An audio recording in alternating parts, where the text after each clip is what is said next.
It was like years later that it hit me all at once, and I was like, Rebecca was right. That's exactly what Don't tell happened. her that. See, now, oh, look Yeah. what you did. God damn it. See, now she's happy. She thinks she did something good. I'm Jamie. And I'm Rebecca. Welcome to the Burnout Collective. So this is episode 10. And what a perfect occasion for us to bring on one of our favorite people, Elyssa. You're my favorite people. Elyssa is over at the World Builders Book Club. She also streams on Twitch. Elyssa, you stream Fridays now? Fridays at 4 p.m. Yes, Mountain Time. So I think that's 3 3 Pacific. p.m. Pacific. Yep. Thank you for joining us. Thank you. This is I'm like exciting. excited. Elyssa originally pitched us on this idea, and we were super excited to have her as our first guest because she wanted to discuss surviving unemployment and searching for a job, which I think a lot of us are currently either dealing with or have friends who are dealing with that. It could not be more perfect time. Before we jump into it, I just wanted to remind you that we have a Discord where we post job opportunities that we're aware of, contract opportunities we're aware of. We just share back and forth. Please feel free to join that. So if you need some extra support in that search, please join us. If you've been already following us for a while on Twitch, obviously thank you so much for your support. We would also appreciate a follow/subscribe on the different podcast apps, and also if you could leave a review or at least a star rating if you don't want to actually type words, which I understand, though we would appreciate it. That would help us a ton too. All right, Elyssa, thank you again for joining us. Do you just want to jump right in and talk to us about your unemployment history and where you've been in the last few months and what happened? Yes. Basically, I just recently got a job. Woohoo. And I started it and it's going well. But before that, I was unemployed for like a year and a half. And at the same time, my husband had also gotten laid off just a few months before me. It was really stressful. And that was what I wanted to talk about, was like what it was like dealing with a prolonged period of unemployment, especially when the job market was shitty. And I think a lot of people are in that spot where, like people say, typically it takes about 6 months to find a job. It took me 3 times as long. Like my husband's been looking 4 times as long. And I think it's just like tough out there, and it's tough on you, like emotionally and mentally. Do you want me to share my layoff story? Let's just go straight into the depressing shit. That's how we do it here. Let's do it. Once upon a time, I worked for a megacorp, and I don't know if that's the right or wrong way to say it, but that's what I'm going to say. And they had already had a round of layoffs going into the end of one year. And then at the beginning of 2023, we just had a round of layoffs. There was stress in the air. And then in March, they announced that they were going to have layoffs 2 months from then. And it was like they couldn't do the changes that were necessary and keep all of the organizational changes under wraps. They announced it, I think, because they knew people would find out anyway. I had to sit there and show up every day doing my job, not knowing if I Right, Doing your they job didn't tell though? people who was getting laid off. Like no. they just said it may They happen to said you or may not. there is a round of layoffs. Jesus. They gave us an estimate of how many people were going to be impacted. And we didn't know if our team. It was like, it could be Everything. you. It could be you. Yes. Yes. It could be your team. It could be whatever. And ugh. And then I had to show up and work. And that But was did like, you in some work? ways, Did you really work? here's what I did. I did enough that I wouldn't feel guilty if I didn't get laid off, but I wouldn't feel resentful if I did. That was my formula. It was like, It's a nice balance. it was a good That's balance. good. So like I did work, but I was also like, I knew, and it depends on what you hear from upper management, but I knew that like these decisions were not going to be made by anyone who knew me and knew my work. I just hung in there, and then finally, like going back and forth between like, maybe I hope I get laid off. Maybe that'd be nice. I don't know. But then also hoping I didn't, because obviously I was the sole income owner and that would have been complicated. Complicated, she says. That would have been complicated. Oh. Um, I do have to ask yeah. how the atmosphere at work was. Did it get super backstabby? Was everyone just like fuck it? Or did you guys come together? I think everyone was mad at leadership. That helped. No one was really competitive with each other because we knew, again, like these decisions were like being made at a level that anything we did at that point, I don't know that it would have had an impact, like once Yeah. we knew they were coming. Everyone just got mad at leadership, which I think makes sense because a lot of times in these situations you hear leadership saying, we made some bad calls, we were taking responsibility for them, we're trying to fix it and get our back up, but just silliness. And I think that's like frustrating for people to hear because they're like, I'm literally not going to have a job and be able to pay my bills. You're going to be fine after these layoffs. And they don't understand that taking accountability doesn't lessen the impact that it has on people. And it really isn't that comforting to be like, No, oh, cool. because Glad there's you take accountability, responsibility for making right? that decision. Thanks for And reminding me the power consequences. you hold here. Yes. No So, consequences for them at all. yeah. Genuinely perplexed. Some of this leadership seemed like confused. And I was like, I don't know. Maybe stop trying to be a robot. How was your mental health for those couple months? It was okay. I feel like I honestly went into my layoff like in a pretty good spot. Chris and I were in a good spot. We'd had a good few years financially and we were okay. Like I knew we had the security that we would be okay, but I just didn't expect like our job search to last that long. And that's why I was like, well, if I get laid off, that's fine. I'll look around, I'll find a job. Yeah. It'll take a few months maybe, but no big. And that was not what happened. Spoiler alert. But by the time the layoffs came, I was honestly, this has been stressful. I don't love Yeah. how leadership handled this. This sucks. Like I was happy to go if that happened. And how they did it was like they shared the day where they're like, notices are going out this day. And they came out at 6 o'clock in the, no, I think they were like 6 o'clock in the morning, Eastern time or 7.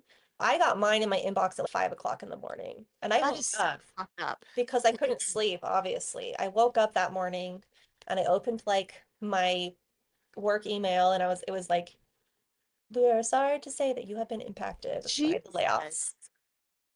Think of this as a chance for your new adventure. That's Rebecca's. That's Well, Rebecca's. I just told Chris, my husband, then like I went back to sleep for a little bit, but it was like immediately everything was like turned off and I think they left my email on. I could email people, but that was turned off by the end of the day.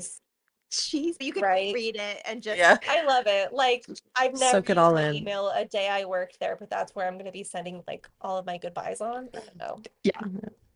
But I would have so also gone straight back to bed. I would have been like, Mhm. not today. Good night. I also knew because they had just had a round of layoffs, I knew what their severance packages were like. And again, they were kind of mega core. They were actually pretty good. I think legally they had to give for some people they did this. They had to give 6 weeks notice. I basically had 6 weeks from when I got my like the notice that I was going to be laid off. Like I was still on the payroll for about 6 to 8 more weeks. I don't remember. And then I got a few months of severance after that. I wasn't actually eligible to claim unemployment until that was like that was up. Mm. I was like, I will just take a minute. Mentally and emotionally in general, I feel like the pandemic kind of set my whole life on fire and it stayed on fire. And honestly, I was relieved to be able to give my personal life some more attention, work on my depression house, do more art. Like I gotten Mhm. super into watercolor, Basically, it was just like recovering. genuinely. Were And it was a demanding job. I feel like there was so much to process after the pandemic. you, And I feel like I finally processed it. And now there's like a whole other steaming pile of garbage to process. do you feel like you were processing like work trauma in general, or do you feel like you were only processing what led Yeah. up to the layoffs? I think I was a little harder hit by the layoffs than I expected to be. I think there's always like a sense of things happening to you that's really hard to deal with. Like when you don't feel power, like you feel like outside of your control and power. Because you can't do anything about it. It's like, How have you felt in your layoff? Like, how because have you Jamie, felt it was, in your layoff? I don't want to How talk are you about it. doing in your layoff Jamie, how era? you felt during your layoff? It's like It's layoff girl that. winter. Just It's your year. Last year was mine. You're in season now.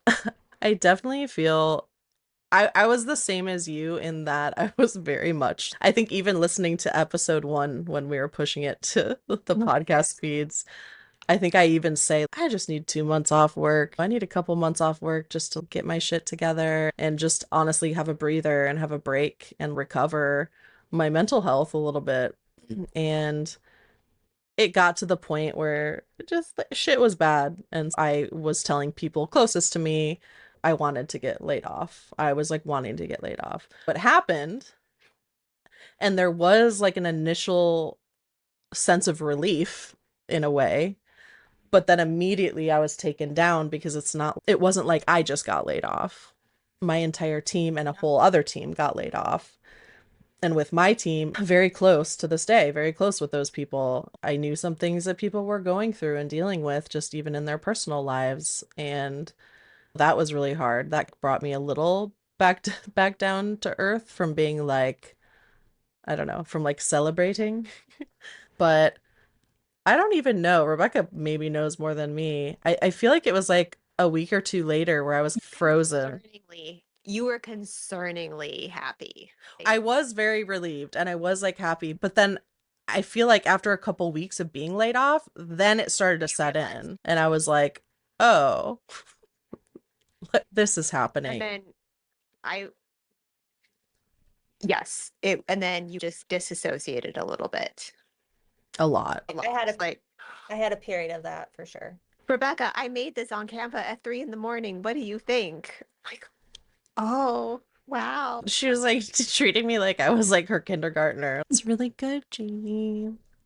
Pat me on the head. Okay, let's talk about how to survive unemployment because this was hard for me. And I'm actually just now like having a job again. I'm like, oh, this is what it's like to have structure in my life because even though I have 40 less hours a week, I feel like I'm much more functional and I hate that. I hate that. I don't like that. I hate to admit that, but it's true that I have not been able to create anything more than like the most bare minimum structure in my life when it's just me, like when I don't have a job or whatever. And that was really frustrating because, and I think that's what's hard is like you have all this extra time, but you like one, you're dealing with the emotional fallout of losing your job and feeling really stressed and scared. And then also two, you have a bunch of lifestyle changes. That was really frustrating was like even though I was unemployed and I had all this time, I was like, what am I gonna do? Go on vacation? Right? No, Put that on the credit card. Like, The I'm not layoff doing that. vacation. It's like a layoff you have moon. 2 kiddos. I have Yeah, two no, kids. you have 2 kids. You just feel like you have to tighten the belt and there's like fewer things that you can do. And it's like hard sometimes. Like, I did have to change a lot of what my thinking to get more frugal because in a lot of ways, I was like, the extra resource I had in my life was money. We had enough that I could do things like hire a cleaner or get like a meal delivery service to make life a little more easier and doable. And now it was like, it was just a very big like shift. And I tried to do it slowly again because I had some time because I had severance, which I realize is like a very big privilege. I really, I'll honestly want to keep it very grounded too. If I know for most people, like what we're talking about would be devastating, and I do. That was something that helped me was like I'm actually okay, and it's like a dick move to myself to panic when I don't need to. That's not helpful. But anyway, it was just like an adjustment of lowering our costs and making the changes needed to where we could do that and then just like having no structure, it was a little chaotic. Yeah. So it's hard to use your time. The other thing that I think we also talked about when we were putting together the outline was like part of this layoff, you said you'd have these evaluations of yours at work where it had been like 10,000 words of everything you do with your job. And basically that was just fucking fruitless because it still happened anyway. And I felt like I had to write like a case file of why I should be not be fired and or promoted. yeah, Or no, I should be fired, should be promoted and given a raise. And I was there for 2 years and I didn't get promoted. And I was like, bummer. I don't know. I felt Yeah. like maybe I could have gotten one sooner, but it was fine. I wasn't trying to be salty about it, but it happens sometimes. Your best efforts. And but that was hard too because like when Chris had gotten laid off, my husband had gotten laid off at the beginning of the year, like in January, and it was literally they had 2 weeks where basically the only thing people work on in those 2 weeks is like planning for their team and doing these performance reviews. And it was like I was like pulling numbers on everything I did for the year. I was like getting quotes from people for like good feedback they've given me. It was like putting together a report on my performance for the year. It was really exhausting. And they did it twice a year. I have never been in a performance review process that intensive. It was nuts. I did not enjoy that. There was a lot of things about how the company ran that I didn't enjoy. And so that was part of it too, is like when you're working in a place where you feel like you're having to prove yourself, leadership is making decisions that you don't agree with on the business or the values level, it's really tough. And it, Almost fatalistic to have all of your progress or all your wins just staring at you in the face and to be like, let go anyway. What is the fucking point? And yeah, I don't think I've ever, at any company I've worked for, had an evaluation process that has been beneficial to anybody ever. no.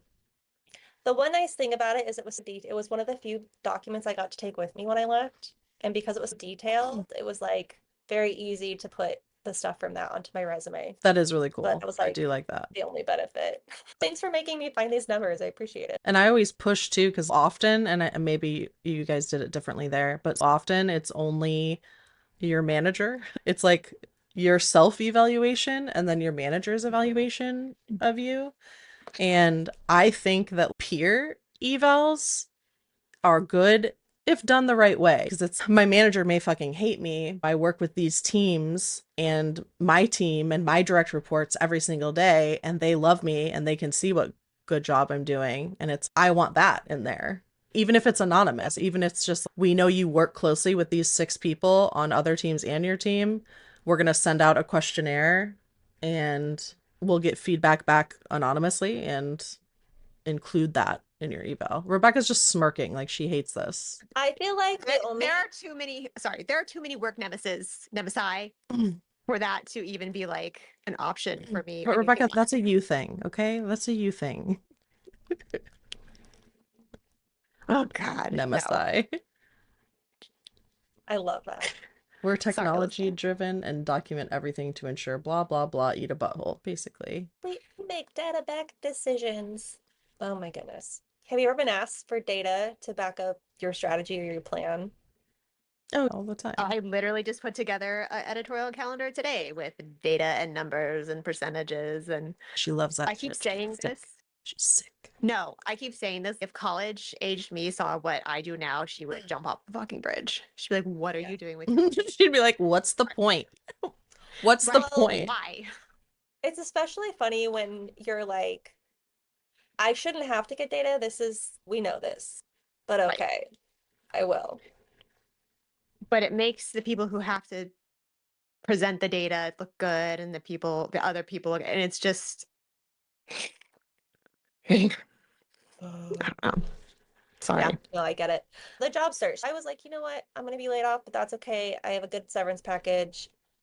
We have our emergency savings. We'll get unemployment. Like, it'll be fine. We'll figure it out.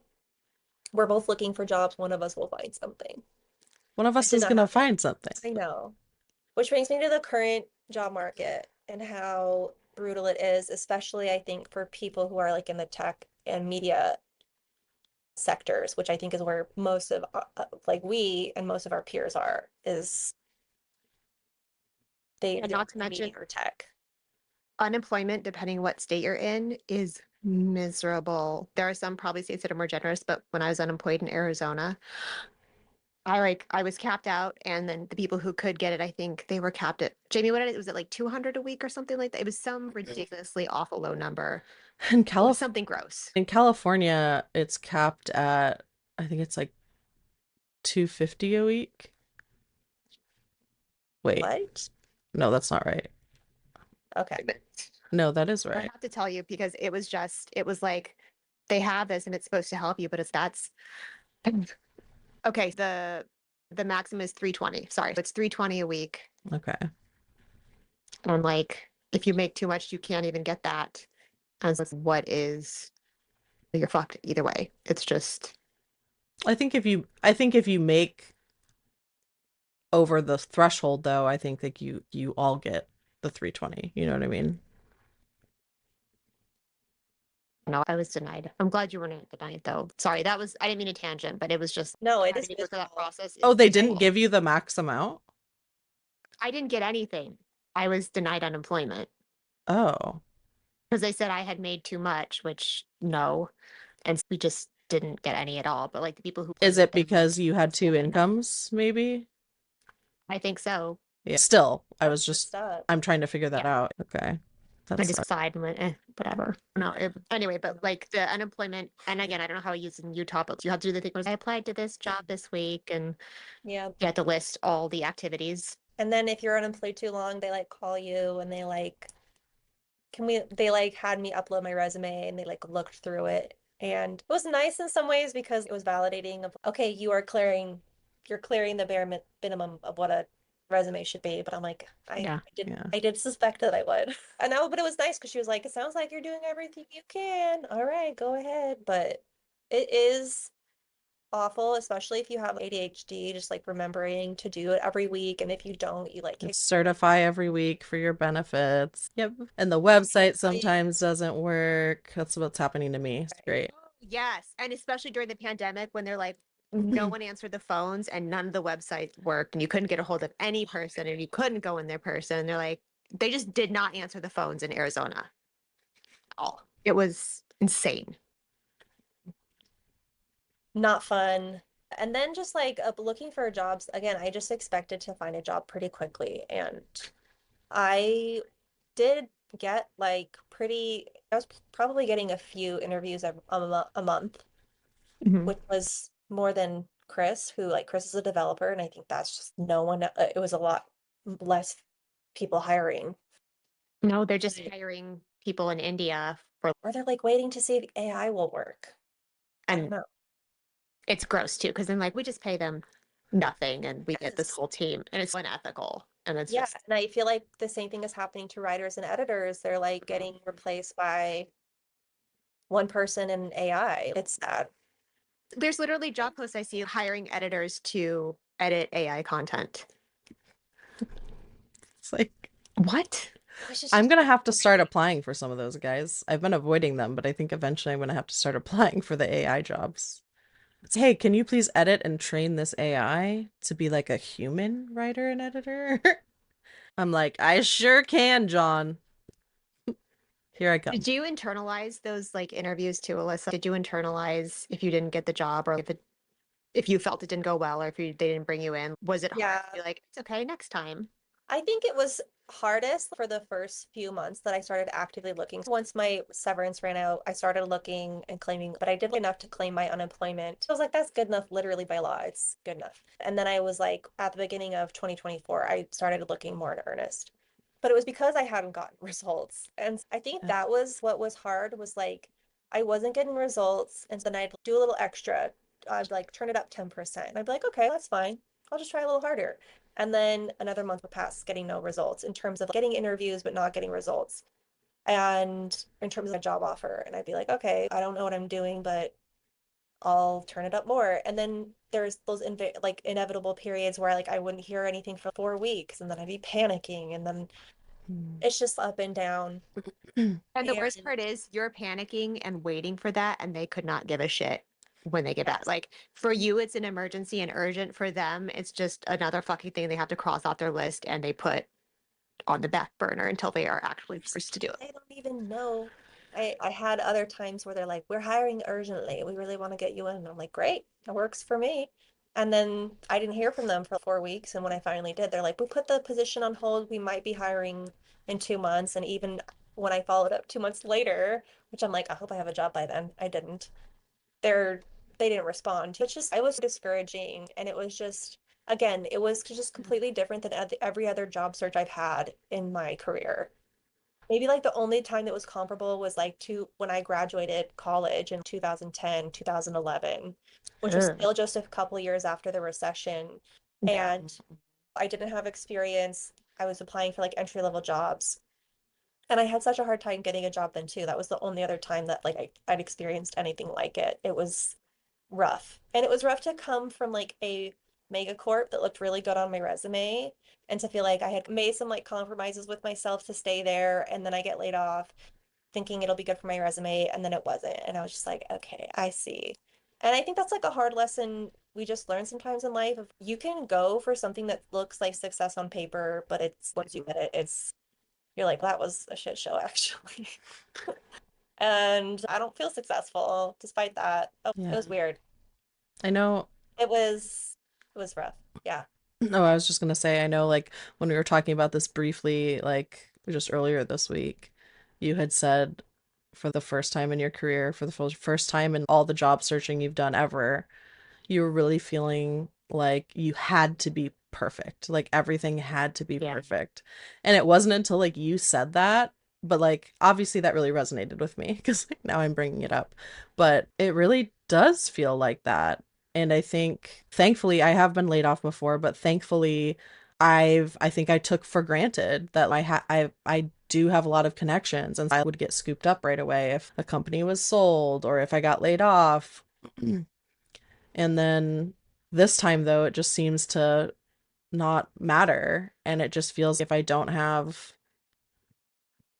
the perfect resume, if I don't have the perfect screening call with the recruiter, and if I don't have the perfect panel interview for these 3 to 5 people I'm interviewing with, that I'm just not going to have a chance. And for me, it went even beyond the quality of what of like how I'm able to show I'm a good candidate. It was like literally how soon after the job application opens am I able to like actually send an application in. I Yeah. realized that mattered a lot. Like the jobs I got interviews for were the ones that I applied like the same day that it opened or like the next day, Yeah. which And sucks. it could be the perfect fit for you, but if you're not sitting perched on wherever they're posting it, you're fucked. You can set up job alerts, but you're not necessarily going to get everything. And we talked No. about this previously too. I'm seeing job postings that are like posted 18 hours ago and they're already closed to applications. So it's, do we get a break here? I know so many Yeah. people are looking for jobs right now, but honestly, that's fucking ridiculous. And I'm like not getting anything from anybody hardly. I've had a few callbacks and a couple of like interviews, but nothing major. And sometimes I just don't hear back at all, even if I follow up. Um, Which is fucking rude. it is. It's It's really so rude. rude. That's what I was gonna say. Please, if you're a hiring manager, even if your company is bad about getting back to people through the hiring process, please make sure that you're getting back to the people that you can to like let them know that either the position is closed or you decided to go with somebody else. Nobody likes sending those emails, but I we need that. People who are searching for jobs, close that loop for us, if you will. It's really easy to forget that desperation feeling when you've been employed. And I think people don't put enough thought into remembering that actual people who need these jobs are applying. It is just that weird feeling too of like it's just it's very confusing because I probably was a little more like Jamie, where like I had good connections. And I think when you have good connections and you do good work, that's usually enough. It should be enough. Yeah. It should be enough. But like in this economy, it's not been. And that sucks. It sucks when what's A usually good job enough in stops this being, economy? and it stops when what usually is good enough, it stops being good enough and the bar is raised. This is just what it is to be in like a hirer's market, is to know that it does just favor people who are hiring workers, that employers can be pickier, they can take longer. I've also heard a lot of job postings are just vanity postings. They're not even Yes. positions. They're there to make the company look successful Mhm. to investors or whoever. We So had the last company I was at, we had all, they're still up too. It's just like these, and I would get tons of applications and tons of emails. We had no intention to hire any of those people, but we just wanted to get their information and either apparently judge the shit out of them or put them in our little file for later. Like it was just gross and weird. And it gave people all this weird fake hope. and that's frustrating, is like I would see a lot of postings that I'm like, this is literally a perfect fit for me. And I write Mhm. a little cover letter and I do my resume, I do the whole thing and just not hear anything. And that was super confusing. And there's, it was just hard. It was hard. And like to Jamie said, I just felt like I was having to prove myself all the time. And I think it does feel like I felt a bit mad and put upon. Yeah. I think like when you get 15 years into your career, you want to feel like Yes. I shouldn't have to still be earning my place. You know what I mean? Earning my position. Like I know I can do the work. I've literally proved it for 15 years. And it's frustrating to feel you can't get people it, to give you the time of day. And it feels really invalidating. It was hard not to personalize it and feel like it was invalidating of my skills and what I could offer and to not take it personally. I think on some levels, it also just hit me. It's a little humiliating, honestly, to just Yeah. put yourself out there to judge and then to be rejected and put yourself out there to judge and then to be rejected. It's hard to It's hold worse than being on a dating app. Like, it's worse. There is bias there. Like they don't like, I don't know, they don't like your fucking face. They don't like that one thing you said one time. They don't like that. What they can have the most quote unbiased hiring process in the world. It's a person doing the hiring, doing the interview. There's always going to be So, like, bias. And so this you have to bitch figure, likes the Oxford comma a little too much. yes, they have to you have to figure out how to game the system and game them. And it's just, you can't be yourself, but you also And then you don't trying to feel be genuine. yourself. I want to be myself and be genuine because those are the kind of people I want to work for, is somebody who's going to Right. hire genuine me. But not too genuine. for me, a lot of what it was for a while was like, this is something I sat in therapy. Let's just talk about what I talked with my therapist about for the little bit that I had health insurance while I was unemployed. But we talked about like basically how to not personalize it. And one of the strategies that I used was actually defining what is good enough when it comes to my job search. Mhm. And it changed because I was constantly experimenting. And part of the thing that was hard was that what I felt should be good enough was not in reality good enough to get me results. And that was frustrating because I think that's where the perfectionism comes in, where you're like, you keep raising the bar and raising the bar, and you're not getting results, and that's discouraging. But then I experimented over time, and where I got to was like good enough was applying for basically whatever random jobs that I could apply for easily with a standard cover letter. And then maybe spending 2 to 3 hours a day like crafting jobs specifically for the ones I thought I was the best fit for. And so I spent more time on jobs that I thought were like a really good fit for me and just tried to be strategic. I don't know.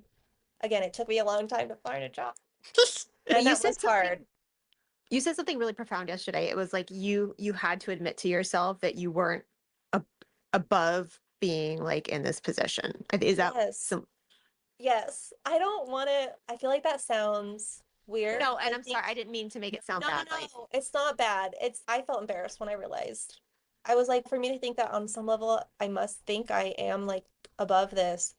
But I don't think it's an above us. I think it's one of those things that whenever there's something hard, you just don't really think about it that much until it happens to you. And then it's happening to you, and you're like, where's this coming from? And the answer is where it's coming from is like life. And it Mhm. does just happen. And often I would go into the question of like, why did this happen to me? And the answer I usually came up with was that I failed in some way. yep.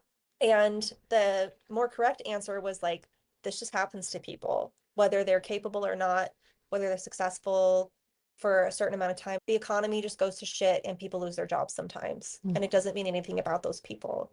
And it helped me to think about like, how would I view a friend who had gone through a job loss? And I knew she was working really hard and maybe she felt like it wasn't enough. And sure, there's a couple things that she could work on, but overall, she is doing good enough and she should be able to find a job with the effort she's putting in. It was like I had to look at myself as the way I would a friend to like not be hard on myself. It's also part of your identity too. I mean, it, who you are, and they always say like you're not your job, but 15 years into your career, part of you is. Yeah. You are your job, kind of. That rejection is almost like a personal reject. It's hard not to take it personally. Yes, I feel the time that like I took things more personally. So at the beginning of the pandemic, I was freelancing and I lost like all of my freelance work went away overnight for a few months. It came back, but I know that a lot of our freelance friends are also in that same position, people looking for jobs. And I remember feeling so like in a way that I didn't when I lost my job. And maybe it was because I'd already worked through it with that earlier experience, but it was like I felt like overnight my career went away. This thing I spent Yeah. years and years building could be dismantled overnight by something Yes. completely out of my control. And that's Google. scary. Go on. We literally watched that Yes. happen too. our entire cohort of friends and former coworkers. It's happening now. To give context, like Google changed their algorithm and it's completely changed the landscape of like content in a way that companies are losing views, they're losing money, and they're laying a bunch of people off, right? And they're refusing to use freelancers now, which Like for I have real, so just many feelings big on. companies stopping using freelancers. And it's Yep. Also, I hate that because when you talked about a lot of the healing that I did in my relationship to work, I did at the company we worked together. There was like a kind of toxic situation that I ended up in that I had to work that put me in therapy and I had to work through it. But that was extremely, looking back, I'm like, I'm glad that I went to therapy. I really needed it at that time. It was like, I'm glad. I'm not going to mince words. What happened was that your creativity was actively stifled every fucking day. And I watched you grapple with that every day because you were bringing an authenticity to your work and were being shit on every day. They wanted you to be an AI robot. Yeah. That's validating. That's validating. And you and I would have these like conversations and I'm like, Elyssa, this is not your soul work. This is not like they don't appreciate it. And just I think that I talked about this in my last episode of World Builders Book Club. I think I did have that issue for a while where I didn't really know what my job was for. And it just became everything. It became my identity. Yeah. It became what I did. It became who I was. There were no boundaries around it. It spilled over into my personal life, into my parenting. It was unhealthy, and I became just with my job. And I needed to unlearn that. And part of that was like learning what place does my job have in my life, and like over years, like 5+ years, learning to hold those boundaries. And if it gets beyond And those that's boundaries, hard. back in. That's really fucking hard to do. So hard. Job boundaries, it's easy to say set boundaries with your work, but actually it's fucking difficult to put it into practice in place. It feels scary. It's scary. And also it's Well, and nobody goes into the workplace with these skills. I remember right now, they're like, people are like, oh, everyone's hiring Gen Z and firing them because they're not doing a good job at work. But I remember having my first job out of college, and I probably had ADHD, but I remember crawling out of my skin. I have to sit in this one spot for 8 hours a day after going to class and then go to my next. It was different, and it was actually a very hard adjustment for me. And I wish I'd had someone to like coach and mentor me. Or there were times where I got too emotional at work because I was invested and over-identified with my job. And then people didn't like when I got emotional at work and I got passionate and I argued with them about stuff, which like I get. I probably did, again, because I didn't have good boundaries, I don't actually think I handled those conversations well all the time.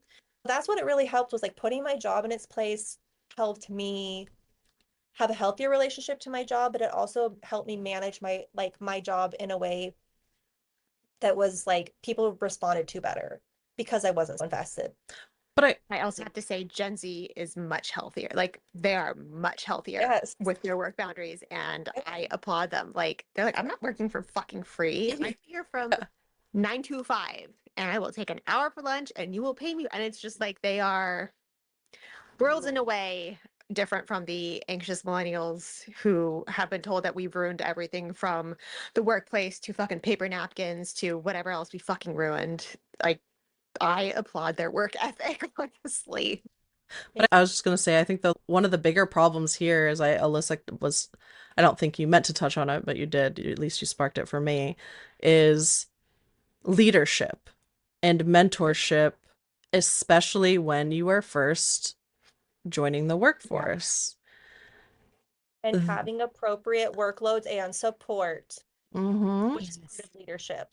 I literally think like that I can 100,000% contribute the shittiness and like the missteps that happened, both that maybe I did or someone else did in my early career, to just shit leadership. And that doesn't necessarily mean, sometimes it did mean people that were managers and leaders that should not have been. Yes, it does mean that sometimes, and it did.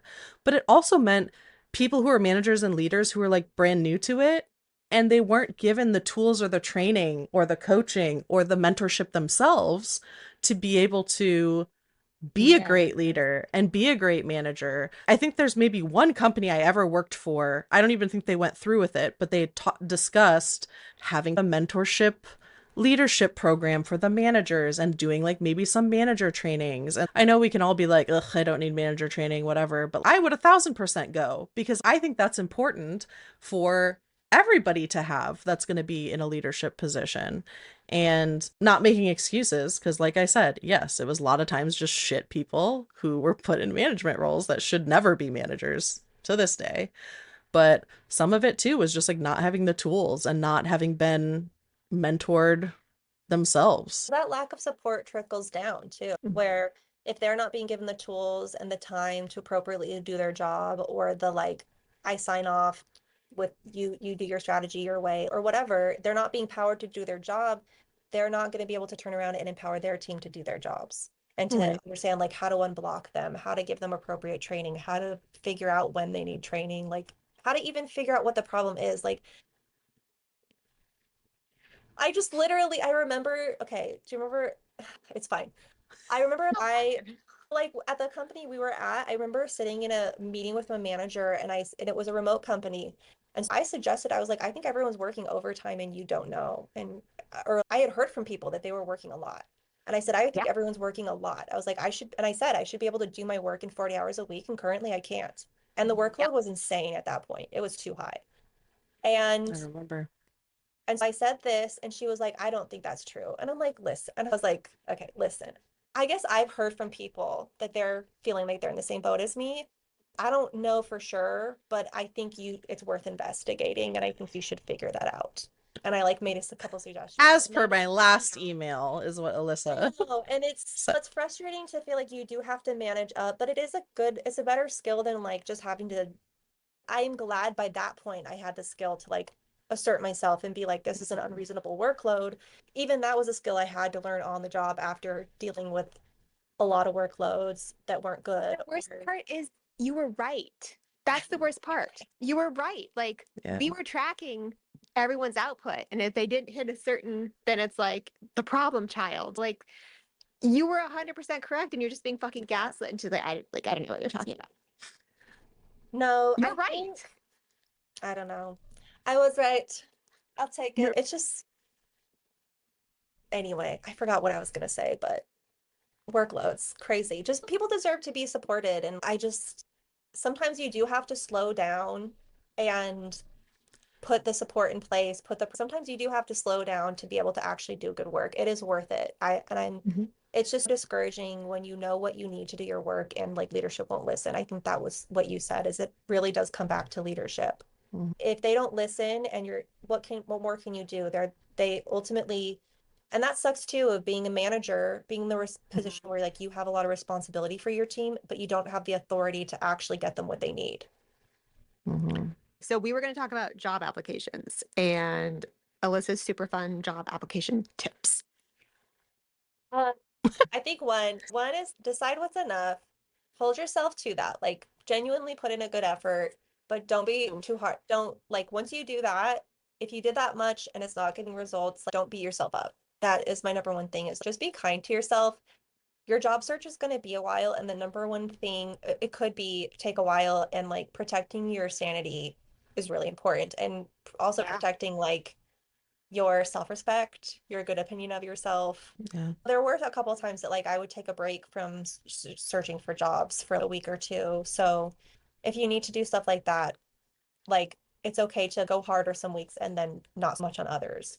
And also expect periods where again you'll be hearing back more often, and then other times where you won't hear anything. That's just how it goes. It's normal. You're not doing anything wrong. It's just that hard. That's my biggest thing. And then I also kind of identified like types of jobs I wanted to apply for, like technical writing jobs, which was related to my most recent job, as well as editorial writing, and then Mhm. like marketing and SEO writing.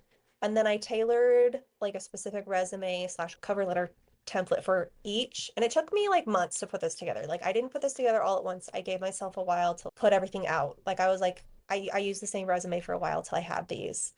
And then I also built out like a portfolio with work examples that aligned with each of those topics as well.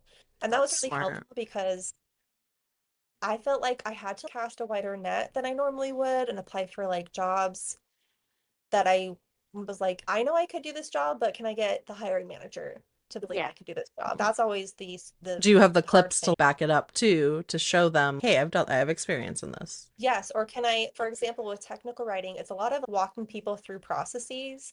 After a while, I was like, oh, that's what I did with a lot of my personal finance writing was like How explaining something to? complex Yeah. in a very simple way, or walking people through a process of how to fill out a loan or find their credit report. So, like making those connections is really important and Yeah. thinking about it. Yeah. That's one thing. And another thing is to like tap your network.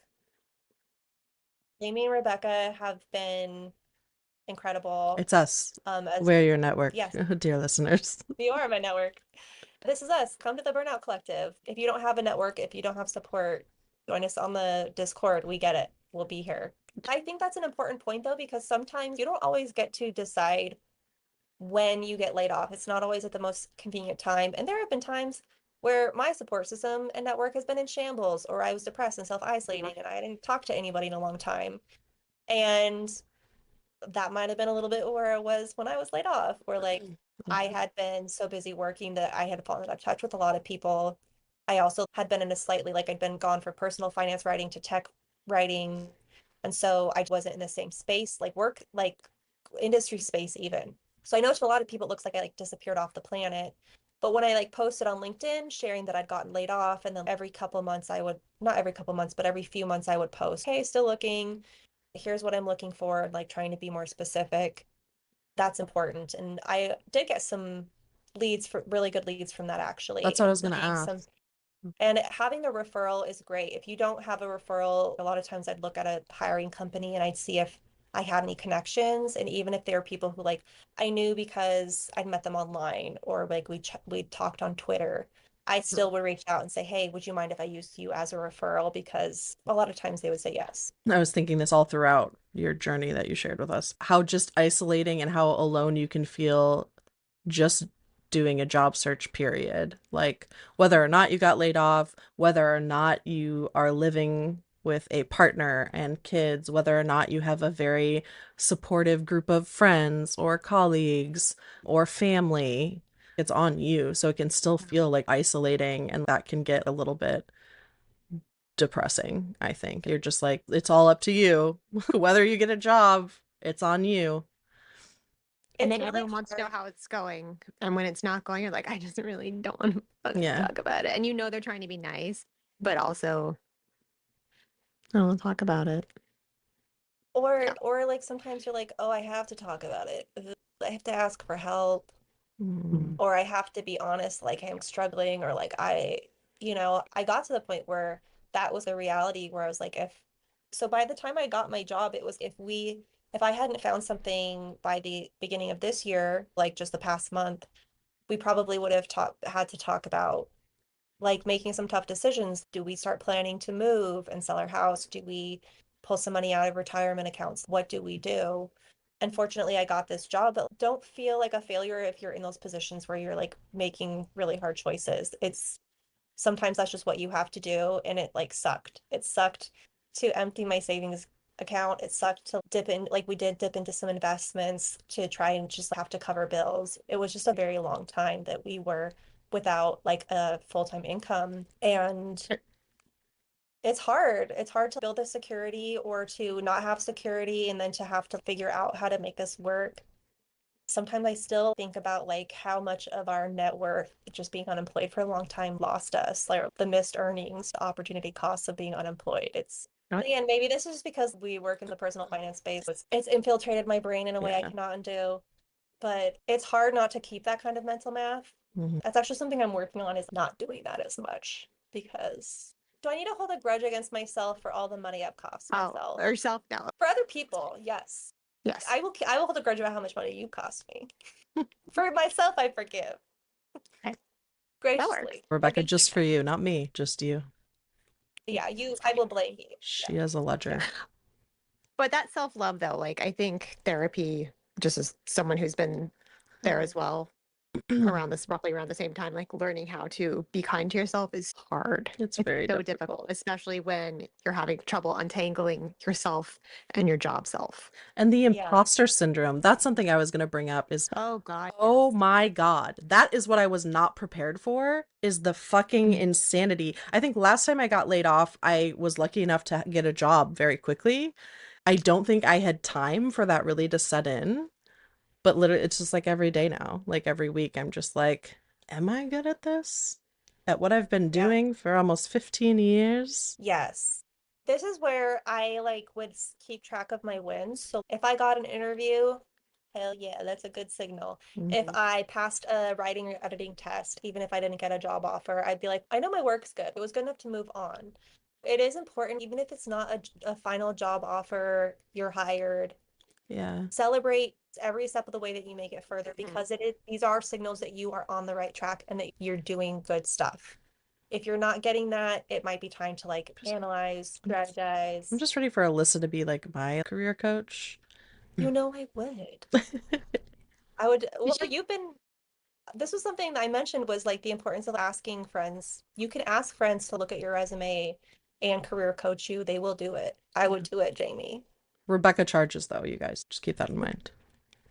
For Jamie, for friends. I did you just find winked your at you. like I just like, I'm not looking. no, I know. I'm mad at myself that I just winked at you. It was horrible. Please, let's not. I was like, okay, we're done. How did you weigh those wins while still not like getting something and the kind of like feeling of desperation where like, fuck it, I will apply for just anything. And also I might be looking at my feet now to see how photogenic Yeah. they are. Like, how do you balance that? I think this is where you have to really cultivate your inner badass motherfucker a little bit, you know? That part of you that knows that you're the shit and knows that you got it, like, and it gets mad when you get rejected. Like, that's actually okay and healthy. If you have to lean into that, you don't go into beating yourself up, do it. Do Alyssa, it. Be that sounds like, like hard these, work. yes, it is. It is. Y'all are therapy nerds. Okay, you asked me like what are some resources that I had that helped me, and there were a couple, but they're like specific and they were more specific to what I was dealing with. But one was the book See Complex PTSD from Surviving to Thriving by Pete Walker. It's a very intense book. Maybe if you have a trauma history, go through it with a therapist. But it really helped me get back to a place where I felt like a lot of the effort I was doing was like called inner reparenting and basically learning how to be an adult, learning how to have that Tell me adult more. inside who, and to the point where like sometimes I would notice I was like applying for jobs and feeling really like scared or frustrated. And it was almost like a younger part of me who wasn't an adult was like sitting there feeling scared because I'm only 8. I Yes. don't know how to do this shit. Like, I don't know how to write a cover letter. I don't know how to do. And that sounds like hyperbole, but it's almost literally what's happening. I literally said, where are the adults? I don't want to be the adult. I wish there was an adult in charge. I can't be the adult. Like, you literally say it. And Mhm. slowly what I learned to do was to recognize that you can just coach yourself into back into adulthood a little bit, where you can say, let's ground ourselves in today. I'm 35, not 8. I have so much life She's experience, so much more 35. than you, So young. world. I am Nice young. Thank baby. you. Baby, young. But like I'm 35. I have so much life experience and little 8-year-old part of me, I know you can't do this. Of course you can't. You're just a kid and this is a big adult job. Why don't you like take a step back, go off, play some video games, color or something. And if you can do that, that will create enough space for me to be here as an adult doing these things. And just learning like different ways to manage myself and feel a little bit more empowered and remind myself like, yes, I am 35. And yes, just because I'm not getting results, that I still know what I'm doing. Mhm. And I'm not trying to speak for you, but you're also taking care of that like you are also taking care of 8-year-old self, you at the same time by tapping into your creativity and doing your art and giving them something to do and take away that fear. And I think this is where I said earlier about my frustration about how like I was unemployed, but it was like, how do I create enough structure that I'm doing what I want to be doing? Because I gotten super back into watercoloring when I got laid off. I'd been doing it for a year. I loved it. I was obsessed. And that had also helped me like really learn to sit with myself, because when you're sitting there painting, your brain's just talking to you the whole time. Yes. And it's going to tell you if it thinks that what you're doing is stupid. And you have to figure out, like, do I stop painting or do I be like, that's not stupid. I love this. It's cute, whatever. So I think having a creative practice and outlet helped a lot. But I also think I was reminded of this. I had a conversation with Ruth, our friend Ruth, Jamie. Oh. Jamie and I met at one company and then we worked at another company together. Mhm. That's where we both met Rebecca. But our friend Ruth was at that first company. And I remember one time we were like at lunch on break from work, and she was really frustrated because that workplace was such a nightmare. Mhm. And I remember she was like, how do you stay unaffected? And I was like, I looked at her and I was like, here's where I've had to get is like, this place is just a job. It's not my whole identity. And I leave every day and I go home and I have a whole life outside of this place. Mhm. And I don't want to take it with me. I want this place to stay there. And I don't want it to get 40 more hours of my life a week than it deserves, because it doesn't deserve that. The people I love in my life deserve that. I deserve to get the best of me more than my job Yeah. does. And so I think it's really healthy to carry that same sort of attitude into applying for a job too, of my job search has its place and obviously I need to be giving it appropriate attention. I noticed when I started feeling really overwhelmed, I would say things like my life feels unmanageable, I'm overwhelmed, Yeah. like there's too much to do. And I was just like, what makes my life feel manageable is seeing me in the driver's seat managing it. So what is enough that I Yeah. feel like I'm managing stuff, but also I'm not making myself crazy and I'm not like making my job search the only thing I'm ever doing. I think it's healthy to look for other things you can do. I did invest in my art. Like there were a couple of areas that I knew I wanted to improve. So I took classes about that Mhm. specifically. And I like made more time to see my friends, which was You were nice. filling your Like, cup up. Like you kept yeah, filling your cup. yes. And when I did finish my job search, I would like leave it behind and go do other stuff. I would try not to go into whatever I was doing next, whether it was washing the dishes or picking my kids up from school or going to coffee with a friend. I tried to go into that, like not carrying that into, just leave it at my desk, just like you would a job. That makes a lot of sense. That makes a lot of sense. That's hard to do. I get it and I know, but it's hard to do. I will tell Yeah, my like work boundaries. I will tell like my friends all day long about like boundaries and work-life balance and don't do that. They don't deserve it. They don't give a shit about you. But then it's like when it comes to me, Hmm. I think detaching out of anger is a really good strategy. If you can't detach without getting angry, get angry and then be like, fuck this. I don't have to let this run my life. Detach out of anger if you have to. yeah, Jamie, I can help you with that later. I'm That getting that better was at what, it, I so think.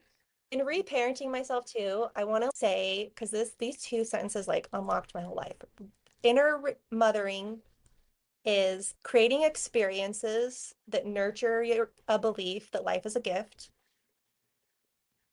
Creating experiences that nurture your belief that life is a gift. That's mothering yourself well. And then fathering yourself well is being fiercely self-protective. Those things together, being fiercely self-protective for me meant standing up for myself and saying, no, I'm awesome. And I'm not going to sit here and pretend I'm not. I'm not going to diminish myself just because I'm in a tough situation. That's not going to help Hmm. anything. And then the inner mothering is, this is a really shitty situation and I deserve every bit of support and care that I can get to help me get through it. Yes, that's true. And that's from the Pete Walker book. So I did, but I bought that by the way yesterday. I bought it on audiobook so I can just pause and cry. Wait, which one is this? The cats are killing each other. complex PTSD from surviving to Oh, it's thriving. that And the one. way he Okay. explains things is just great. He also And talks then about the outer critic in the book. Were you going to say something though? no, I was looking for my Oh, copy of the illustrated guide of parts work. I forget what that's, but I had that one An too. illustrated guide. There's I pictures. think I I like think that's what it's this. called. It was like the God, workbook. I cats. forget what it's called. yeah. Anyway, that one was also super helpful. So if you're the kind of person who feels like you're always like arguing with yourself or like you're disorganized, you're like, I don't even know what I want or I don't even know how to move forward. Like parts work was something that really helped me get organized and understand. Of course, there's several different ways I could handle this. And there's all these aspects of me that each think this is the right way. No, this is the right way. and being able to like respond to yourself with more kindness. And I don't know, it's helped me a lot. No, I love There's another thing that I liked from the Pete Walker book. He talks about having an outer critic, and just like we have an outer critic that says like we're bad, it. or sorry, an inner critic that says we're bad, the outer critic says the world is bad. And I think that's very easy to get into when you are unemployed and the economy is shit. Yes. Absolutely. That was helpful for me because that is true, but I also wanted to change my beliefs about the world to be more positive and experience the world as more safe. And I don't, it's like, I don't know, it was tough to do sometimes. I don't know where I was going with that. But those are resources that help me get through. And then just be open and share, like talking to people. I think people are a lot more interested and open to hearing from you than you think. And every time that I reached out and was vulnerable or asked for help, I always got the most like loving, supportive, caring responses from people. And it's really hard for me to ask for help. It's like really difficult. Yes. Hmm. Same. So, I think a lot of people are, sorry, Alyssa. Oh, I think a lot of people are like that. I think that's just good advice in general, not even for a job search, but just sometimes we need help and we have to ask for it. And there's literally no shame in it. And it's the whole thing where you just need to put yourself in the shoes of a friend. Like you were talking about this earlier, Alyssa. Just look at yourself as a friend who just got laid off and it's 6 months in and still hasn't found a job, and you would have wanted her to reach out to you right away, right? To ask for some help or just see, hey, do you know anything? Or hey, can you look at my resume? And she would be happy to. or even just to not feel alone. Like sometimes it's enough to just know I'm not the only person who knows I'm struggling with this, and I don't have to sit here in silence feeling like no one is aware or cares, Yeah. Let's start until I podcasts. No, that's why we have the Discord, though. In all seriousness, Mm. it is. Right, I mean, guys, it's you're not the pushing the Discord, it's like Discord a little too hard on this. no, it's our own support group. When you are sitting there having a shit day and you're like, you just want to get on, Mhm. it's you're yes, you need that support from other people. And to play Please games. join the Discord. And I think that's the thing too, is there's a lot of healing that you can do with yourself, but there are certain things that you really need community to heal for. Yes. There's no amount of me sitting here trying to tell myself it'll be okay that's going to feel the same as it would if I called you or Jamie and you sat there and held space and then told me, I know you can do it. It's just different when it comes from someone else, and we need that. No, it I truly don't know how I'm is. going to say this right, but it's not comforting, but it's to see people I really respect who I know are good or who know I know are good at their jobs who are struggling to find work is almost comforting in a way because it's I know I'm not great at being my own advocate, but like for people I know are really great and seeing them struggle, that's okay. I think that helps too. It's just if they can't find something, then like it's clearly something else. And Ooh, look at me. I'm Rebecca. I have a job. I had to. didn't mean it like that, but it's just I don't know. I that just sounded super awful, and I don't No, think it didn't. I'm just being a big complete asshole. You're welcome. One of my thank you. one of my best friends is a 20 plus year public relations pro who had to spend 9 months and 300 plus applications to land a job. Oh my Yeah, God. that's It's crazy. it's insane. It doesn't make sense. Okay, no, and I know what it's like. We're all in the boat together, and you're in good company. I think that's what it is. It's you're in Mhm. a boat with like really good company. Like it's not you, it's not them. You know that for sure, and so you're like in good company with these people together, and I think that helps you not internalize it quite much. It And just it makes is, you lonely. Yeah. I think that you can, I made that almost a mantra of it's not me, it's this job market. It's not me, it's Yes, this job market. That's a It's not really me, good it's this job mantra. market. Just it's not me. I really Yeah. like that. It's not it's me. patriarchy and capitalism. Mm-hmm. Yes. Mm-hmm. See? It's And not rugged individualism taken to an extreme. it's not me, it's the man. Yeah, 100%, it's the man. Mm-hmm. 100%. Always. No, I did actually put together a blog post that hopefully I'll finish. But I talked about looking back and analyzing like why did I get laid off and whatever. I can see very clearly that it was economic headwinds and just things shifting in the job market and with technology in a way that it is just impacting people. Mm-hmm. It is hard to do, and I don't know how I did it. And the honest truth is I didn't. I spent a lot of weeks tearing my hair out and screaming. Like I was on a cycle for a while where I was like, I would spend Yeah. a week panicking, and then I would be like really on top of my shit for a couple weeks, and then I would spend a week in despair, and then I would spend a week panicking, and then I'd be really on like it Sounds was like about a right. cycle. Sounds about right. If that's what it looks like, that sounds about right. That it's almost like grief too. It's like the grief of having to keep fucking doing this just continuously. The way you just described it sounds like the grief cycle over and over again. And it is really hard to put yourself out there and just be met with rejection all the time. Yes. When you're And doing your fucking best too, and you're like, that was my best cover letter for this company, and Especially if you do not have the competence of a mediocre white male, and it's really hard to sell yourself and market yourself. It's crushing every time you yeah. don't get something. it is, it really can be. I think there was probably a handful of times that I made it to final rounds, and it was harder to let those go. Mm-hmm. I thought I'd have that, and I don't, and now I just have to move forward. I had a situation, this was like I think a couple of years ago, 3 or so, where I was just looking at other jobs and an opportunity popped up with a company that I thought I wanted to work at. And they had such a lengthy, in-depth, like ridiculous interview process where I feel like I went through 5 different rounds of interviews. And I did an editing test and filled out a questionnaire to maybe make sure I'm not a serial killer. I don't know. But it was a lot. And I didn't get the job. I was sure I had the job.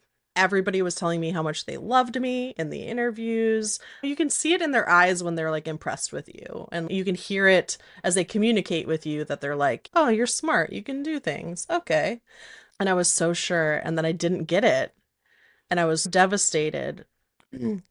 And they actually offered, which like props to them for doing this, but they actually said, oh, like we can give you some feedback like on the interview process and explain some things a little bit more. And I was like, go for it. Like it's not gonna make me feel shittier. So you might as well. And if they did give me something that like I needed to work on, but then before they did that, they were like, listen, we had over 6,000 applications for this job, for this role. We actually had 5 of these roles available to hire for. We narrowed the 6,000 down to 200 or 250 and then narrowed that down and then that until it was like 50 and then just weeded people out in the interviews until it was just like 20, and they ended up choosing from I think 10 or 15 people for these 5 positions, and I didn't get it. But Did that make you feel better? Because that would make me feel even worse, I think. I didn't really take it like super personally. I don't think it made me feel worse. I think it did make me feel a little bit better because I was one of 6,000. That's huge. I knew that they got a lot of applicants. I had no idea. And I did confirm this because I know people that work there and that's basically what they get. It was NerdWallet, okay? And are you okay? I'm sorry, I didn't think you were going to say that. No, it's fine. But I think it helped because it was like, oh shit, okay, I'm one of 6,000. I made it that far and then that far and then that far and then Also, you had a referral, which is fucking crazy. Someone who had already worked I with did you not had have a testified to the good company. referral. Wait, did I have a Oh, referral never then? mind. You know someone who works there. I don't know if she worked there then. I don't think she She did. did. Oh, okay. Okay. Rebecca remembers. She I did. do not. Okay. And that's why I'm like, that's what But like baffles me. but I'm sure all these other people had referrals too. It was a huge company. Anyway, it made it Speaking of which, one of the places I interviewed and got to final rounds was your previous employer, where you just got laid off from. yeah. And I realized, I think they had layoffs just a few months after I would have gotten an offer and I didn't. And I was like, bummer. But then I was like, I would have been in the same position and that would have sucked to get hired and then get laid off. I think the person who did get the offer was included in the layoffs. So it just really sucks and it's hard not to feel like Yeah. every single thing you're missing out on, but you just don't know what's around the corner and it is hard to keep going sometimes. There's no doubt about that. Mhm. And some days you can't. It's okay. Lie down, try not to cry, cry a lot, roll around in it. Why not? Sleep for 15 hours for a weekend, every day for a weekend. There's the term like bed rotting, which I love actually, because I'm suggestible that I'm like, how can I turn this, how can I play with this? When people say bed rotting, I'm like, I'm going into this little, my bed is a bed of mulch and I'm a little fungus and I'm rotting and I'm just breaking down all the old grody stuff into like rich The soil. most Elyssa thing I've ever heard in my fucking life. Yeah, it's I funny. love it. No, I love it. I'm gonna find a way to feel good about my bed rotting and turn it into Okay, a little I feel like that's very Taurus of mine, her, though. honestly, mine is not mulch. Mine is Dorito crumbs and toenail clippings. Like it's if Okay, it's it's more not disgusting than productive. mulch. So Toenail you're like, You know what I mean? clippings? No, it's like bed rot you're is like like bed that. ant colony. -ing. Ant I guess colony? What the fuck is I wrong guess with you guys? say you figured out a way to turn bed rot into something that's good. I Yeah. figured out a way to turn bed rot into something that just makes me even. Marina says we call it being a slug. Gonna slug it up on the couch. Get my slime all over everything. I call it my plop days. Like the Plot days where days. I plop and I don't have to move from that I'm spot. trying to I think. got my Mhm. my beverage, my video games, my phone. Wait, I do want to do a beverage check. How many beverages does everybody have right now? Yeah, I only Coke, have two, can, actually. full, Water and some coffee. water. I've been getting Actually, in a good habit of cleaning my office every day. That's good. oh wait, no, Now she's bragging. Nice. It's been this week. On our break, I did get rid of an electrolyte drink as well. I did have three. Ooh, Marina has two. look at you. I did want to read what Manic said really quick too. Once I interviewed for a job where I already knew half the team, and I made them all bust up laughing in an interview using one of their inside jokes. Two positions were available, but the guys above the interviewer put me in third place. See, and that's just it too. It's were the people above the interview, wasn't the interviewer the hiring manager? Because in that case, that needs to be the hiring manager's decision, not the people above them. Unless there's something horribly wrong that this person is not seeing, which it could have been. What do we really know about Manic Socratic? Anyway. It sucks when you know that you just barely missed it. And I definitely had some interviews where I was like, that one hurt because I did not do good. It I did hurt. not do well. It's just, It it really burns. hurts to go through. Like, it's bad enough to be like, oh, I didn't get a call back after the screener. That's one thing. But, like, to go through, like, rounds upon rounds of the interview and a Yeah. test, I don't know. One of my friends is a massage therapist, and she's literally never had a 9 to 5 job like me. She just sees clients. That's it. And sometimes it's really funny because sometimes she'll describe her job, and I'm like, you have a crazy job. This is wild. But she feels the same way. Like I'll describe like going through 5 rounds of interviews, and she's like, how many people did you talk to? They had you do what? This sounds like torture. This is She's like, that's illegal. I'm pretty sure that's illegal. It sounds like when, like, the olden days when a king is trying to find a new fucking queen and you have to stand in front, like that British group, but he's no, go, no, and you're just standing there, please pick me. It's fucking humiliating. And if well, you're autistic, you have to put on a fucking mask and then pretend to people, which is exhausting. Mhm. It's, sorry, I just, well, even who knows? But no, I felt the same way where it was like even I felt like in the past I'd been able to show up and do my interview well Mhm. and it was good. And I found this time I did have to prepare my talking points, have my situation, task, action, result, little star, That's why it's so method adult. of they literally you didn't learn this. You're supposed to structure your answers in a way where you're like, here's the situation. We need to make something for this, which meant task. I had to make a report. Action. I put that report together and I went above and beyond in XYZ ways. And the result was we sold a lot of units. Oh, I think They I've all been just doing puke in their interviews. mouths. Oh no. Well, that's Rebecca better not get laid off. Oh no. This was Mine something is that just my unemployment coach went over with me. mine is just explaining why people were wrong and I was right and how I fixed it. Of course it is. Here's why everyone should have Fucking listened to of me course it is, at Rebecca. Burnout. Yeah. Interviews. And what did you learn? That I was right. I was What right.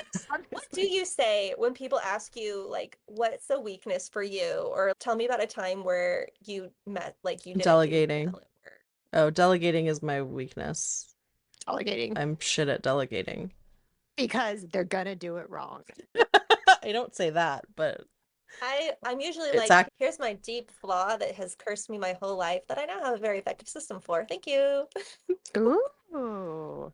So I like it. They're like, and how did you fix that? I'm like, I didn't. It is why I'm in therapy. It's clearly Yeah. like, I'm what are you like, oh talking no, if my system gets off track, and it will at some point, I will drop the ball, but about? I know how to get back on track. That's good.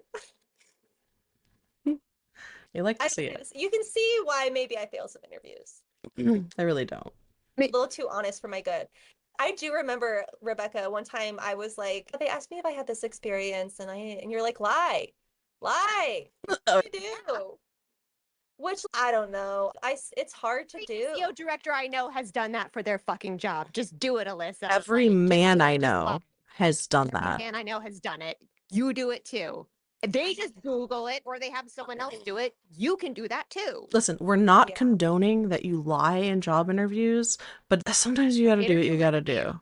Yes. And Well, it was I feel like it's this way, which is if I know I can do this job right. and you need me to judge it a little bit, like of course we all do that. We find the best way to position ourselves. And I think anyway, it was helpful advice for me of don't get hung up on the literally what did you do in your job because so many of the questions are like, are you really gonna ding me because I use Jira and not Asana? You're gonna decide on a different candidate because of the task management software their last job had. It can get that silly. At some point I just say, I can learn that, or I know that, or just say the truth, which is I learn new systems very quickly, or I'm very comfortable with task management systems. I'm confident I could use it. That's such bullshit too, because that's how we should be hiring people, is we should be hiring people. Honestly, this is fucked up. The culture fit / personality and how you are like vibing with them in the interview a little bit, like that does matter. And to me, that matters more whether or not you've used fucking Airtable before in your life or Jira. Like I can teach you that. I can't teach you how not to be an asshole. Do you remember the bad place where I used to work and they asked if you could be a dinosaur, what kind would you be? I've been in interviews with them and they literally turned down a candidate because they didn't like her outfit or her necklace. It was, quote, too much red. Okay, that's not what I'm talking about. These are the kind of assholes you're interviewing with. It's not you. Sorry. Yes. Yeah. I was gonna say, I think this is important too, is I think you have to be conscious of like how much am I turning myself up or down? What am I willing to do? And I had to get comfortable too of it's okay for me to not get a job where I would have been miserable. Like maybe Yes. that's okay. Maybe like I always dress colorfully all the time. That's how I'm gonna show up to my job interview. That was not a dig at you. I'm sorry. That was not like a dig Oh at my you. god, no. Alyssa's like Ms. Frazzle or whatever. Is it Frazzle? What's her name? Yeah. Frizzle? Or like wear neutral colors and stuff. And I'm just like, I don't know, I wear my normal outfits. They look nice. They're like business cash, but These were idiotic men who got drunk on business trips that like they threw up blood. Like they did not know how to interview. Don't listen to them. Just But I'm just saying, when you're doing interviews, these are the kind of assholes you're interviewing with, and a lot of them is not fucking you. And okay. I personally, love that you said got drunk because do you remember that one time that we got too drunk and I dared the CEO to do splits and that was great. that is my favorite story. Yes. Ugh, we got hang on, like, we I got was too sad drunk. that day. And what I think did us in is that I think we took like a bunch of picklebacks. And that was my first time having a pickleback. Okay. And I was evil because I know my power sometimes. I felt it that night. I have the power tonight. I'm charming. I'm cute. I'm a little tipsy. And people were like, do the splits. And I was like, "Ah, I'll do it. And I was like, Yeah. I can't do the splits, but I was getting close. I was getting as close as I can. She tried. Anyway, She tried, and ladies and gentlemen. and then he did it, and he ripped his pants up. Just immediately. Like a man, he had to show you the right way to do Well, it's like, why are your pants that tight, bro? Why are your pants that tight? There were some tight ass khakis, dude. I'm like, what? Or jeans? I think they were I love khakis. that. I love that Rebecca said that because it was totally that. It was like, can't have a girl showing me up. That was the vibe I Yes. got. Yeah. It was, like when you just sit there and you don't drink during dinner, but then you drink during after dinner, and the next thing you're convincing people to sing tunes at the piano bar, and then you show up for work the next day not hungover, but everyone else is like that. Yes, that's my favorite. Didn't we go do karaoke once for one of our... Wait, Rebecca, were you there? I was there because that's where the Uber driver got pulled over, and Kate was there, and I was freaking the fuck out. Maybe that's a different time because now I don't remember that. Oh, I think that was when we went to Austin, maybe for the reunion. The reunion It's I not planned loaded. and then never went to. Fuck my life. I don't think I did karaoke with you other times. Oh. Alyssa and I, we did a duet. I think we did. I I don't don't remember. remember. I think it was Look it in up. Austin as well, It actually. was great. That was a great night. I do remember my core memory from the night is I grew up Mormon, and I remember being like, I am a little drunk and I love everyone here much. And everyone I grew up with told me this was bad and I'd go to hell, but I feel great. I feel like this is what love is. It was great. Thank you for sharing that moment with me, Jamie. You're welcome. It was healing. Or singing, Like, that was random. singing like the Backstreet Boys in our like party bus limo on our work retreat. Yeah. Or the leg, there was like a random mannequin leg or something that was Yeah, being passed around. being passed around. And then we lost it. They gave it to like strangers. Strangers ended up with it. Ah, Good times. Good times. startup retreats.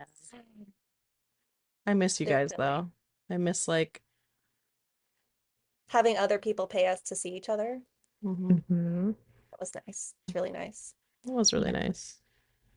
My secret dream is to create like We're doing that right now. we're like we should just Doing. make a media conglomerate almost Yeah. where That's what we're doing. we That's what we're doing. employ all our friends. Join the Discord. know. Please join the Discord.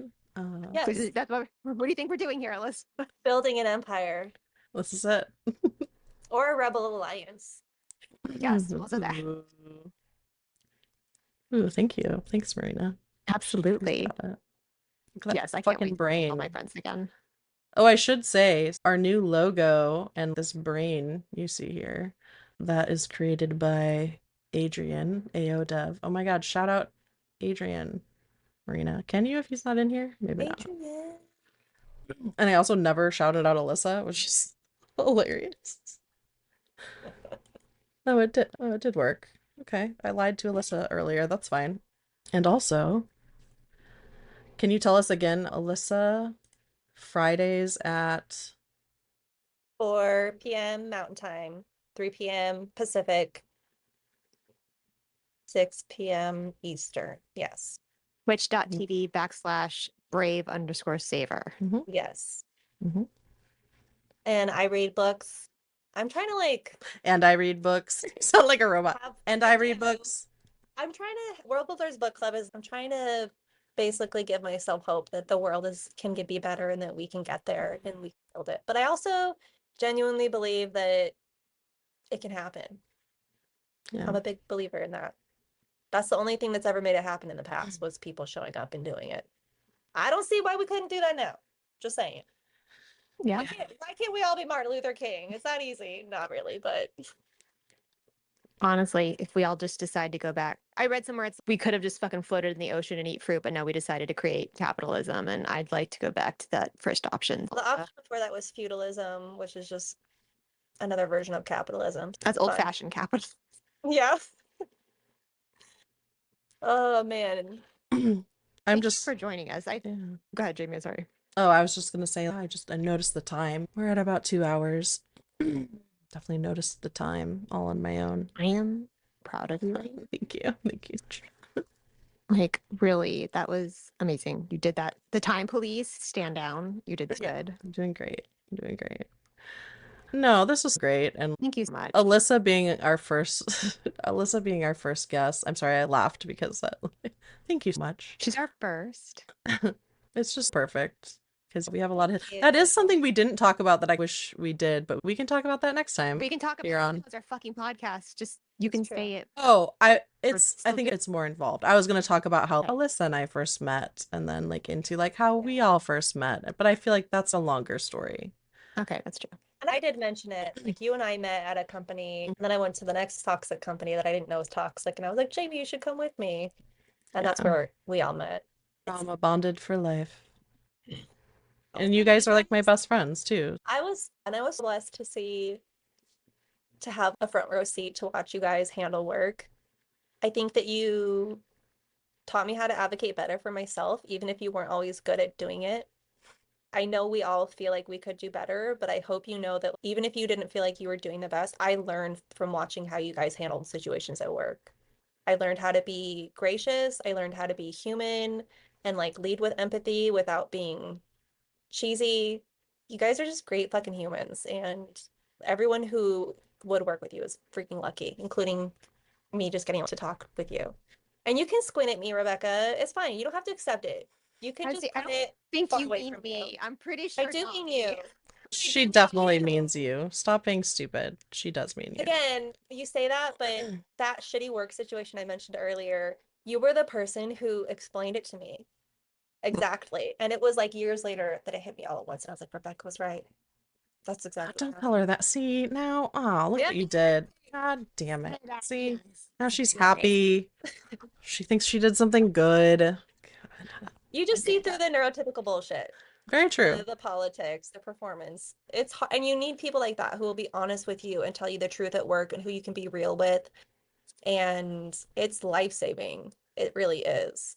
It really So you is. were that for me, of course. I have someone at work who I do that with now. She gets all, I'm like, just, this is what, it's a trick. This is what It's a trick.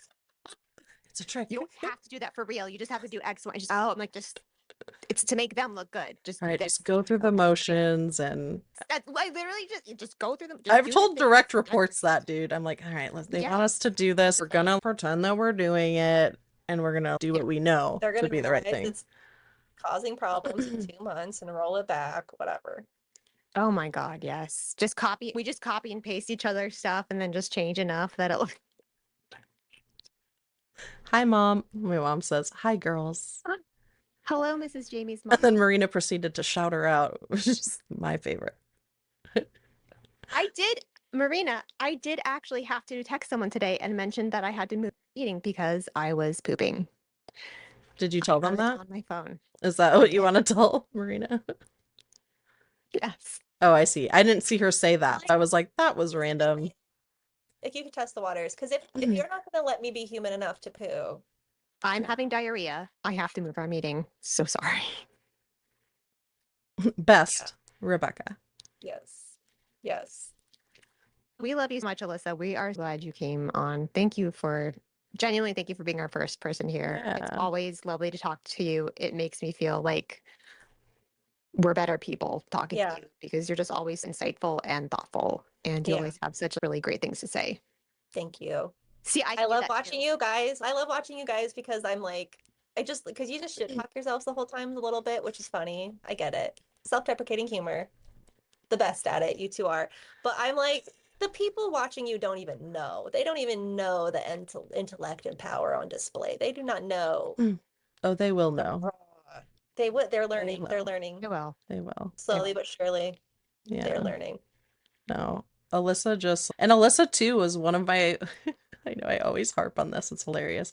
But she was like one of my first friends that had children, like had young children when I met you. And I was like taken aback by like how well her and her husband parented. And like you guys were like relatively young, I think, still. Like you guys were still relatively young. And everyone else that I knew, whether it was like a friend or a family or like a colleague who was in the same situation with young kids at the time, like I would just always be like, oh, is that how you're raising your kid, dude? I'd never say that out loud, but this is how I raise my children. They're screaming in the background. But I was just so impressed with it. And I thought it was like cool. And I was like, oh, wow. And like her kids, I'm sorry, don't tell Em this, but or my niece and nephew, but Alyssa's kids were the first kids that I like really loved. And I was like, I love these kids and they're so amazing. And I wish I would have been able to be around a little bit more when they were growing up, but I'm very glad for the part that I was able to see of their lives. Anyway. Yeah, I think you've been part of my village for a really long time, and that's really special. And I think that's when we're unemployed, when shit hits the fan, I know that there have been a lot because you and I both self-isolate when we're depressed. Periods. We would hear from each other for 6 months. It would be long periods of time. And I think that's important to say though, because I think it's easy when you're coming out of self-isolation to assume people don't want to hear from you or they're mad at you because you disappeared on them. Mm-hmm. And I think you can just trust on other people and lean on them to hold a little more space for your humanity, including when you're like interviewing and applying for jobs. I don't really want to work at a place where they don't let me be human enough to like, sorry, can I start over? Or I'm nervous and I flubbed my words a little bit, or I want to be able to feel like I get to be myself and get to be human. And I think that's hard, is like balancing that feeling like that pressure to be perfect and the like, but I want to end up in a place where I can feel okay and be myself. Thanks for being a place I can always be myself. I feel like we can stop gushing now. It's like we love each other a lot. Okay, guys. We love each other a lot. We all love each other. Alyssa, thank you again for being here. It was a delight as always to talk to you. Cool. You're one of my favorite people. Same. God, and Jamie's here too. And Jamie is here too. Hit on me more. Hit on me harder. I'm Let's get steamy in here. I'm gonna leave everybody with this. When I was first having AI produce some show notes for us for I think our first episode or one of the first episodes, it was like in the inaugural first episode, your hosts, Rebecca and Elyssa. And I was like, it's me. Alyssa's not the host. It's guys, what about me? But it thought Elyssa was the host. I commented a lot and so you read my name. It was delightful. It was you were a lovely addition. Yeah. Yes, agreed. A lovely addition. But I love that the real fame, I feel like it's sad that no one said Jamie's name more than they said mine in that. I feel like that's what happened. Jamie. Just trying to influence. Vegan. Yeah, vegan. Fuck. Nice. All right. Also, can we talk about how on that, I think that same trip when we got drunk and you made the CEO rip his pants because you dared him to do the splits? That was when you leaned over to me, drunk as fuck at the bar, and you were like, I might get some chicken nuggets or some chicken wings. And I was like, oh, okay. You eating chicken now because she's usually pescatarian or was at the time. And I've been vegetarian for a long time. Vegan. Oh my God, have you? I don't remember idea. that. And she leaned over to me. She's like, oh, I really could get some wings. And I was like, oh shit, okay, sure. And she's like, don't you ever do that? And I was like, do what? She's like, eat some meat now and then, like when you're really drunk. And I was like, no, that's not. Jamie texted me a couple weeks ago and was like, I got Chick-fil-A. I was like, oh my God, are you a dirty chicken eater like Elyssa? Because I started it by saying, I was like, I'm a horrible person. I got Chick-fil-A. And I didn't mean that I was eating chicken. I was definitely eating French fries and mac and cheese because what a great vegetarian meal. That does sound like something drunk me would do. And you were just matter of fact, don't you, like you were just like, everybody does that, right? And I was like, no. I was like, I've never thought of that, but maybe it's just me that does it. It's great. Look, just get me drunk and I'll tell you my deepest, darkest secrets, and they will be that I eating chicken wings when you're drunk. When I'm a vegetarian. I love it. I'd like to get back to being a vegetarian one day when my kids cooperate and I don't have to cook like 4 different meals every night to do it. Speaking of food, we're doing the long goodbye and it's dinner time. It's dinner time. Rebecca's hangry. I'm hangry. All right. We'll have you. Thanks for having me so much. Tune in tomorrow. I'm going to be talking all about love. World Builders Book Club at brave_saver on Twitch. Tune in for Alyssa's podcast. Thank you. See you soon. Bye, guys. All right. Bye. The Burnout Collective is hosted by me, Jamie Young. And me, Rebecca McCracken. You can find all our episodes plus show notes at burnoutcollective.com. Follow the Discord link on our website to join the Burnout community. You can also find us on TikTok and Instagram. If you're interested in being a guest on a future episode or have questions or feedback, you can email us at podcast@burnoutcollective.com.